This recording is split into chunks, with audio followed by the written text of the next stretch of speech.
Tommy, he wasn't found that day, and there was no sign of him at all. The search continued for weeks afterwards, with many people searching tirelessly for the boy.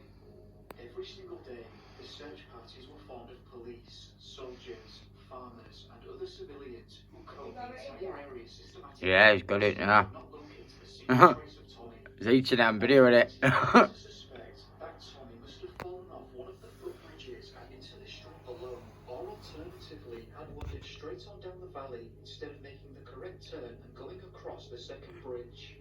Taking this into consideration, the search concentrated in the wooded country around the login and down the valley as far away as Brecon Waterworks, but despite this, they could still find no trace of Tommy.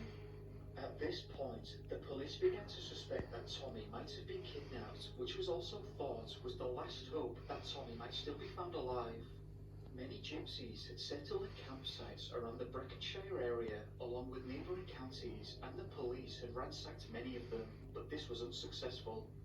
News of this incident spread like wildfire, the press picked it up, and was soon being reported across the country.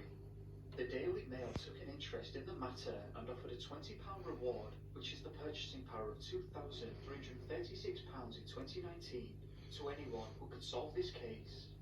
The Daily Mail sent a special commissioner to Brecon, whose influence made the gypsy kidnapping theory lose ground, and instead thought it more likely that Tommy had been abducted by a childless woman or a couple, or alternatively had been murdered, though also said that he did not believe that this was the case. After several weeks of searching, William's family pleaded with him to return home to Meredy, and he did so, but soon came back as he was unable to cope with the fact that his boy might still be out there in the wilderness. After William's return, he was one of several people who climbed to the top of the beacons in their desperate search.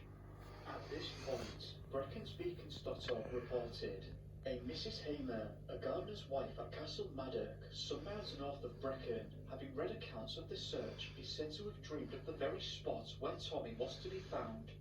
She spent a couple of restless days before finally persuading her husband to borrow a pony and tramp on Sunday the 2nd of September to take her and some relatives to the beacons, which they had never climbed before. Mrs. Hamer's husband was not convinced that they would find anything and went through with it to put her mind at peace. However, later that day, they reached the top of a ridge and made their way towards the peaks across some open ground where the husband, who was first in line, found the body of Tommy Jones. The death was reported to be as a result of exposure and exhaustion. However, one problem remained. No one could explain how this small, 5-year-old boy, tired and hungry, managed to reach the location his body was found. According to BreconBeacons.org, the location was 686 metres above sea level, a climb of 400 metres from the login, at least 2 miles over difficult ground and probably in the dark.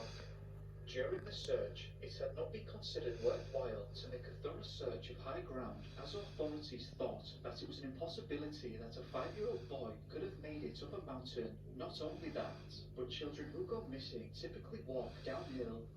Interestingly, it was also mentioned that when Tommy's father William climbed up the mountain himself, he must have been within a dozen yards of the body, but didn't see it. Does this indicate that the body was not there when the father searched? The question must also be asked, how in the world did Tommy manage to get up there? Does this indicate that he was not alone and someone took him up there? It's unclear, and the circumstances of his disappearance remain a mystery today, over 100 years later. The location where Tommy's body was found is marked by an obelisk out of respect for this incredibly sad passing.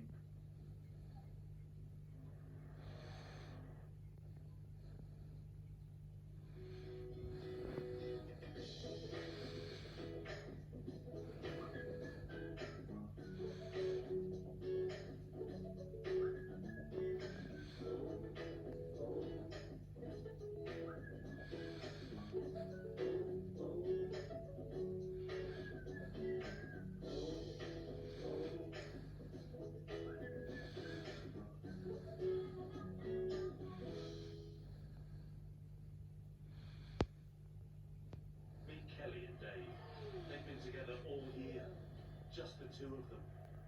So Kelly's decided to propose. Propose that Dave plans his dream football trip. That's a yes from Dave.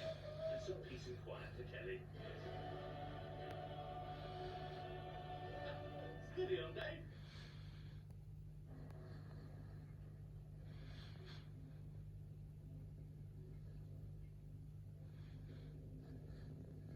Generally speaking, lighthouses are known for being extremely secluded places which Yeah, they've done it all. a solitary lifestyle which is not for everyone. Obviously, this is not the safest work environment as emergency services are often not able to respond quickly to any accidents that may occur. So when three experienced men working the lighthouse on the Flannan Isles disappeared without a trace, questions began to arise. This incident occurred at the dawn of the 20th century and quickly became one of the most disturbing mysteries of the time. The lighthouse in question was built in 1899 and was on the isle known as Eilean Mor. The lighthouse itself was 75 feet tall and served as an important link for guiding transatlantic ships towards the harbour in Leith, Scotland. The lighthouse housed 3 workers, 2 regular and 1 occasional, who rotated from the mainland. Apart from the 3 men, the rest of the island was uninhabited except for a herd of sheep. Herders from the mainland referred to the island as the other country and believed that the island had been touched by something paranormal. Something I found interesting about this place was that the island of Eilean Mor was home to a very old chapel built in the 7th century by Saint Flannan. It's said that the island itself elicited a fearful reverence in its visitors. It's also thought that even those who did not pray were moved to while on the island. The island was home to many superstitions and rituals, such as circling around the church on your knees, which was adopted by many visiting.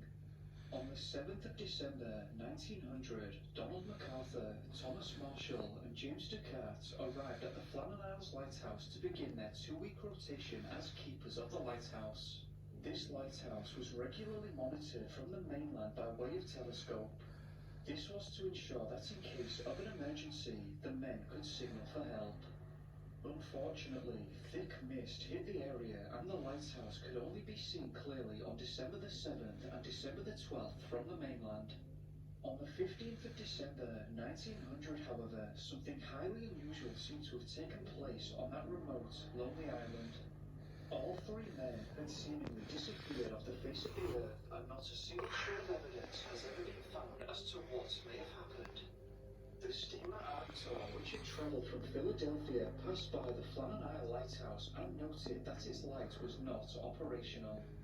On the 18th of December, the Arctur docked in Leith and the lighthouse irregularity was reported. Because of bad weather conditions, the relief boat, Hesperus, which was stationed nearby on the island of Lewis, had to postpone its investigation until December the 26th, where it was found that the lighthouse had been unmanned for days. Jim Harvey was captain of the Hesperus and upon arrival stated that the men were nowhere to be found. Procedure dictates that the men should have waited for the Hesperus to dock, but they never appeared. However, what the crew did find was nothing short of perplexing. Joseph